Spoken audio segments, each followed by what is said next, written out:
Channel. ಸ್ನೇಹಿತರೆ, ಇವತ್ತು ನಾನು ನಿಮಗೆ ರಾಗಿ ರೊಟ್ಟಿ ಸಾಫ್ಟ್ ಆಗಿ ಚಪಾತಿ ತರ ರಾಗಿ ರೊಟ್ಟಿ ಹೇಗೆ ಮಾಡೋದು ಅಂತ ಹೇಳ್ಕೊಡ್ತೀನಿ. ತುಂಬಾ ತೆಳ್ಳಗಿರುತ್ತೆ, ತುಂಬಾ ಚೆನ್ನಾಗಿ ತುಂಬಾ ಟೇಸ್ಟಿಯಾಗಿರುತ್ತೆ.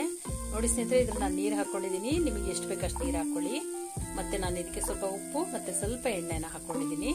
ಇದಕ್ಕೆ ನಾವು ಈಗ ನೀರು ಕುದೀತಾ ಇದೆ, ಹಾಗಾಗಿ ಈಗ ನಾವು ಇದಕ್ಕೆ ಹಿಟ್ಟನ್ನ ಹಾಕೊಳ್ಳೋಣ ಸ್ನೇಹಿತರೆ.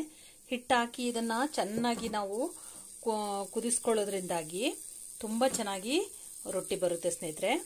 ಬನ್ನಿ ಸ್ನೇಹಿತರೆ, ಇದನ್ನ ಚೆನ್ನಾಗಿ ಕಲ್ಸ್ಕೊಳ್ಳೋಣ. ಸ್ನೇಹಿತರೆ, ಚೆನ್ನಾಗಿ ಇದನ್ನ ಹೀಗೆ ಕಲ್ಸ್ಕೋಬೇಕು. ನೋಡಿ, ಈಗ ಕಲ್ಸ್ಕೊಂಡು ಸ್ವಲ್ಪ ಆರ್ಲಿಕ್ಕೆ ಬಿಟ್ಟು ಇದನ್ನ ನಾವು ಕೈಯಲ್ಲಿ ಚೆನ್ನಾಗಿ ನಾದ್ಕೋಬೇಕು ಸ್ನೇಹಿತರೆ. ಚೆನ್ನಾಗಿ ನಾದೋದ್ರಿಂದ ಇದು ತುಂಬಾ ಚೆನ್ನಾಗಿ ಬರುತ್ತೆ ರೊಟ್ಟಿ. ಬನ್ನಿ ಸ್ನೇಹಿತರೆ, ಮಾಡೋಣ. ನಾದಿ ಉಂಡೆ ಮಾಡಿ ಇಟ್ಕೊಂಡಿದ್ದೀನಿ.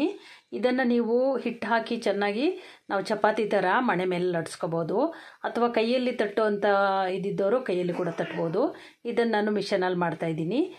ಹಾಗೆ ತುಂಬ ಸಾಫ್ಟಾಗಿ ಬರುತ್ತೆ. ನಿಮಗೆಲ್ಲ ಗೊತ್ತಿದೆಯಲ್ಲ ಸ್ನೇಹಿತರೆ, ರಾಗಿ ಹೆಲ್ತಿಗೆ ತುಂಬ ಒಳ್ಳೆಯದು. ಹಾಗೆ ಡಯಟ್ ಮಾಡೋರೆಲ್ಲ ಇದನ್ನು ನೈಟಿಗೆ ನಾವು ಎರಡೆರಡು ರೊಟ್ಟಿ ಬೇಕಾದ್ರೆ ಮಾಡ್ಕೊಂಡು ತಿನ್ಬೋದು. ತುಂಬ ಚೆನ್ನಾಗಿರುತ್ತೆ. ಬನ್ನಿ ಸ್ನೇಹಿತರೆ, ಮಾಡೋಣ. ಒಂದು ದೊಡ್ಸಿಟ್ಕೊಂಡಿದ್ದೀನಿ. ಹಾಗೆ ಒಂದು ಹಂಚಿನ ಮೇಲೆ ಹಾಕಿದ್ದೀನಿ. ಇದು ಈ ಥರ ಒಂದು ಸ್ವಲ್ಪ ಹೀಗೆ ಗುಳ್ಳೆ ಬರುವಾಗೆ, ಬಬಲ್ಸ್ ಬರುವಾಗೆ ಆಗುವಾಗ ನಾವು ಅದನ್ನು ತಿರುಗಿಸಿ ಹಾಕಬೇಕು. ನೋಡಿ ಸ್ನೇಹಿತರೆ, ಬರ್ತಾಯಿದೆ ಈಗ ಹೀಗೆ ತಿರುಗಿಸಿ ಹಾಕಬೇಕು. ನೋಡಿ ಹೇಗೆ, ನೋಡಿ ಪೂರಿ ಥರ ಚೆನ್ನಾಗಿ ಊದುತ್ತೆ.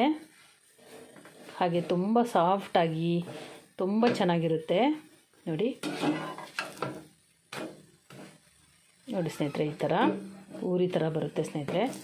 ತುಂಬ ಚೆನ್ನಾಗಿ ರೊಟ್ಟಿ, ತುಂಬ ಟೇಸ್ಟಿ ಕೂಡ ಆಗಿರುತ್ತೆ. ಬಿಸಿ ಬಿಸಿ ಯಾವುದೇ ಸಾಂಬಾರು ಪಲ್ಯ ಜೊತೆ ನಾವು ಇದನ್ನು ತಿನ್ಬೋದು. ಆರೋಗ್ಯಕರವಾದ ರಾಗಿ ರೊಟ್ಟಿ ತಯಾರಿದೆ ನೋಡಿ ಸ್ನೇಹಿತರೆ. ಈ ಥರ